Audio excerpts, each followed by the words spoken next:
سب کر لی جائے اور پھر وہ خلوص اور ان شرائط کی پابندی کے بغیر کی جائے جو اللہ اور اللہ کے رسول کی کرتا ہے، تو اس کے بعد کتنے لوگ ہیں دیندار کہلاتے ہیں، لیکن زندگیاں ان کی دیکھیں گے سنت سے، اللہ کی بات سے، ایمان سے کس طرح کی ہوئی ہوگی، چاہے ان میں کوئی ایسا مخلص ہو بھی کہ اس نے جان لگا دی ہو، لیکن اس کا انجام یہی ہے کہ جہنم کی آگ میں وہ جھونک دیا جائے گا، اور یہ سب سے زیادہ ایسا شخص ہے جس کے اوپر افسوس کیا جائے گا، جان بھی لگا دی ہے۔ تو ایسا نہ ہو کہ ہم ساری کوششیں بھی کر ڈالیں اور اس کے بعد پھر وہ خلوص اور وہ صحیح معنوں میں وہ قرآن و حدیث کی جو رہنمائی ہے، اس سے اگر ہم پوری طرح سے مل کر متصل ہو کر نہ چلیں گے تو خطرہ یہ ہے کہ جو ہم چاہتے ہیں شاید یہ نفاق کا یہ معاملہ آپ کے سامنے ہے، اور یہ وہ چیز ہے جس نے انبیاء تک کو ہمیشہ پریشان کیا ہے، اسی لیے پروردگار نے قیامت تک کے لیے ڈال دیا ہے کہ نفاق وہ بیماری ہے۔ منافق کے لیے اللہ تعالیٰ نے اپنے رسول کی زبان سے جو کہلوایا ہے، ایسی بات ہے کہ نبی صلی اللہ علیہ وسلم انتہائے شرمیلے ایسے تھے کہ عائشہ بیان فرماتی ہیں کہ جیسے کہ کوئی کماری لڑکی ہوتی ہے طاقت خراب ایسے، لیکن منافق کی مثال آپ نے فرمائی ہے کہ یہ شاط عائرہ ہے، ایک ایسی بھیڑ کہ جو گرم ہو گئی ہو جنسی زور کے اندر، کبھی ادھر دوڑتی ہے اس سے آگے اس کی خواہش نفس جو ہے کوئی بجھا دے، کوئی ریول کا کوئی، تو نبی سم ایسی شاط عائرہ کا آپ کی مثال پیش کی ہے، اور یہ وہ گروہ ہے کہ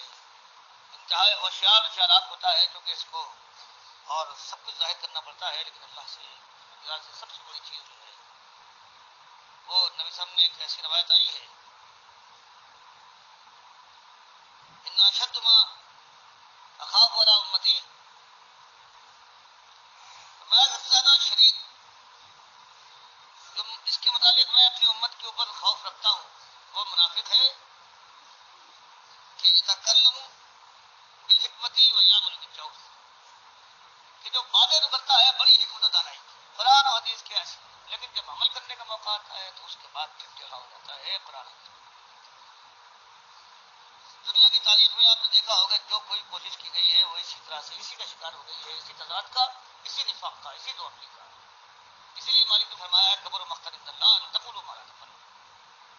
اور آج دنیا میں جہاں بھی دیکھو گے سب جگہ یہی پایا جائے گا کہ سارے دیندار بنتے ہیں، اور ان کے دین کے معنی یہ ہے کہ داخل کی کوئی چیز نہیں ہے کہ ایمان کسے کہتے ہیں،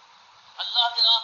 کے اندر تقویٰ کیا چیز ہے، خوف خدا کیا ہوتا ہے، سارا کچھ جتنا دنیا بھر میں آج اسلام کے لیے اسلام کے نام سے وہ خالی مشکین کرنے والے ہوں تب بھی پھر بھی ان کا حال یہ سارا کچھ جو ہے وہ خاکی ہے کہ اسلامی نظام آ جائے گا، چور جہاد کر جائے گی، شراب نہیں پی جائے گی، انصاف ہوگا، کہیں بھی نہیں ہے کہ انسانی سیرتیں وہ بنے گی، ایسے مومن ہوں گے، امانت دار ہوں گے، عفیف ہوں گے،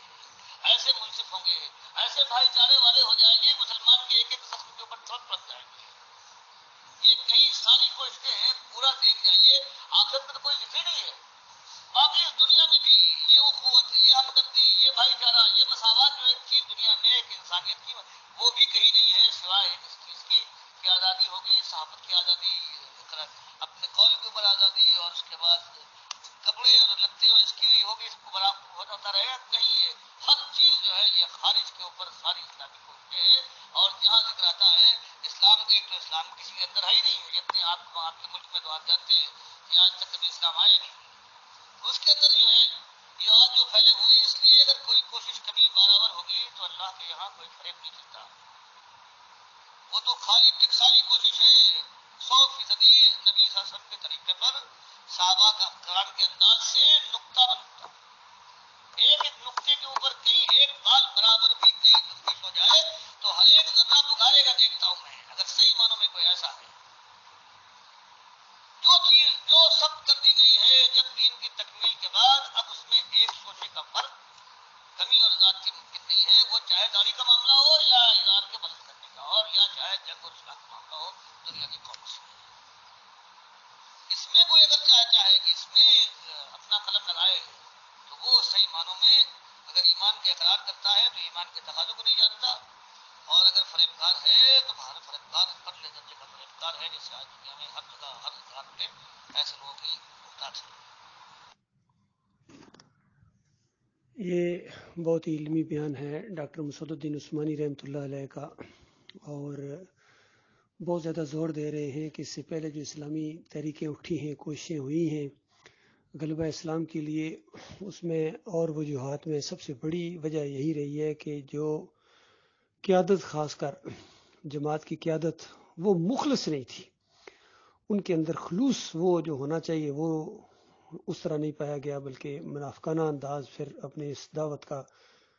رخ موڑنے کی کوشش کی گئی ہے. دنیا کے مفادات ہیں، تو یہ جب چیز آ جاتی ہے تو پھر یہ جماعت آگے نہیں بڑھ سکتی ہے. اصل میں یہی چیز ہوئی تھی جماعت اسلامی کے ساتھ. مودودی صاحب نے شروع میں دعوت جو اٹھائی تھی، اس کے بعد جب تھوڑے سے لوگ اکٹھے ہو گئے، پھر یہ دنیا کی طرف جھک پڑے، یہ الیکشن کی طرف اور جمہوریت کی طرف ان کا رخ ہو گیا. اور وہ خلوص، وہ جو دین کے لیے خلوص ہوتا ہے، وہ اللہ کے لیے، وہ باقی نہیں رہا. شرک بھی آ گیا ان کے اندر اور دنیا کی طرف جھکاؤ بھی آ گیا، پھر منافقانہ انداز بھی آ گیا. تو یہ بربادی آئی جماعت اسلامی کے اندر. اب جو مرضی کر لیں، ان کے اندر وہ چیز رہی ہی نہیں ہے. جب کافرانہ مشرکانہ نظام کا ایک حصہ بن گئے اور شرک بھی عقیدے کے اندر آ گیا ہے، تو پھر ظاہری بات ہے عوام کو خوش کرنے کے لیے بہت کچھ کہنا پڑتا ہے. ڈاکٹر صاحب کی جماعت ایمان خالص کے اوپر جو بنی تھی اور رد شرک اور کفر بالطاغوت، اور بالکل اس معاملے میں وہ کمپرومائز کرنے کے لیے تیار نہیں تھی. لیکن شیطان کا وار ہوا محمد حنیف صاحب کے اوپر، ان کے اندر کمزوریاں آئیں اور وقتاً فوقتاً ان کی نشاندہی بھی کی جاتی رہی، اور پھر کہا جاتا رہا کہ دیکھو آپ مضبوطی کے ساتھ قدم ڈالو اور اس پر قائم رہو، ایمان خالص کے اوپر کمزوری نہ دکھاؤ. بہرحال جو اللہ کی مشیت تھی وہی ہوا کہ 2017 کے اندر آ کر ان کے اوپر ایسا شیطان کا وار ہوا کہ سجدہ تعظیمی کا شرک ان کے اندر آ گیا کہ خاندان یعقوب علیہ السلام نے شکر گزاری کے طور پر کہتے ہیں یوسف علیہ السلام کے سامنے سجدہ کر دیا، گھٹنے ٹیک کے، ماتھا ٹیک کے. یہ قرآن کا انکار کر دیا انہوں نے اور قرآن کی تعریف کی. سورہ یوسف کے اندر جو سجدے کا ذکر ہے 100 نمبر آیت کے اندر، وہ خالص اللہ کی شکر گزاری کا سجدہ ہے. پورا خاندان اللہ کے لیے شکر گزاری کے طور پر سجدے میں گر گیا. یہ تفسیر مومنانہ تفسیر ہے، اس سے پہلے بھی کی گئی ہے، اور امام بخاری رحمۃ اللہ علیہ بھی اسی طریقے سے لائے ہیں، اور امام راضی نے بھی یہی، اور خاص کر اس دور کے اندر جو موحد عالم دین ڈاکٹر مسعود الدین عثمانی رحمۃ اللہ علیہ نے یہ اس کی تفسیر سامنے لایا اور فتویٰ بھی لگایا ہے اور مثالیں دے دے کے سمجھایا کہ دیکھو یہ ایک عزت اور احترام کا انداز تھا جو یوسف علیہ السلام نے خواب دیکھا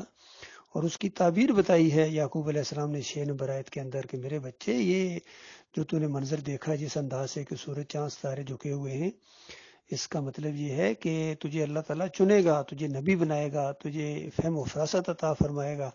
اور تمہارے اوپر اس طرح اپنی نعمتوں کی تکمیل کرے گا جس طرح ابراہیم علیہ السلام اور اسحاق علیہ السلام اور یعقوب اپنی طرف بھی اشارہ کیا، جو اللہ نے رحمتیں کی ہیں اس خاندان کے اوپر، وہ تیرے اوپر بہت زیادہ کرے گا. یہ مطلب ہے اس کا. اور یہ اب اللہ نے اس خواب کو ہر بہر سچا کر دیا، تو ظاہری بات ہے شکر گزاری کے طور پر پورا خاندان اللہ کے سامنے سجدے میں گر گیا. تو یہ اس کا معنی مفہوم ہے، لیکن ان کے دماغ میں ایسا ایک وہ چیز آ گئی اور پھر جب سمجھ آیا تو اور ضد میں آ گئے اور ڈٹ گئے اس کے اوپر، بلکہ 2 شرک اور آ گئے ان کے اندر. یہ ظلم ہوا ہے کہ انہوں نے خلوص کا مظاہرہ نہیں کیا ہے، اخلاص کا مظاہرہ نہیں کیا ہے اس دین کے ساتھ.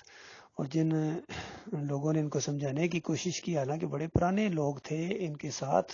ایسے تھے جو جوانی میں ان کے ساتھ آئے ہیں اور گویا انہوں نے اپنے بال سفید کر دیے ان کے ساتھ، اور ہر معاملے میں انہوں نے خلوص کا اظہار کیا، قربانیاں دیں. جب انہوں نے بھی سمجھایا ان کو تو یہ سمجھنے کی بجائے الٹا ریئیکشن کر کے ان کو باغی اور انتشاری قرار دے کے ان کو جماعت سے نکالنا اور مرتد کے فتوے لگانا بالکل اسی انداز سے جس طرح مودودی صاحب نے کیا تھا. تو یہ تو بھائی آئیے بھائی. باقی اب جو رہ گئے ہیں مخلص لوگ، میرے بھائیوں، ایک تو خلوص کا اظہار ہونا چاہیے، اور دوسری سب سے بڑی بات ہے کہ اب دوبارہ جب نظم قائم ہوا ہے تو جو بھی قیادت ہے اس کے اوپر اس انداز سے ضرور نظر رکھنی ہے کہ ان کا خلوص آپ چیک کریں کہ یہ مخلص لوگ ہیں یا دنیا دار قسم کے لوگ ہیں. باقی زیادہ آیات نہیں آتی ہیں یا حدیث کا حوالہ نہیں آتا، وہ بات کی بات ہے، لیکن پہلی چیز ہے کہ ان کا اخلاص کیسا ہے، خلوص للہیت کیسی ہے، ان کے اندر فریبکاری تو نہیں، کہیں دنیا دار تو نہیں ہے، یہ چیز دیکھنی ہے. اور جب آپ دیکھ لیں کہ یہ مخلص لوگ ہیں تو پھر ان کا ایسے لوگوں کا ساتھ دیں. اللہ تعالیٰ اپنے ایسے لوگوں کے ذریعے رنگ جہاں بدلی کرے گا.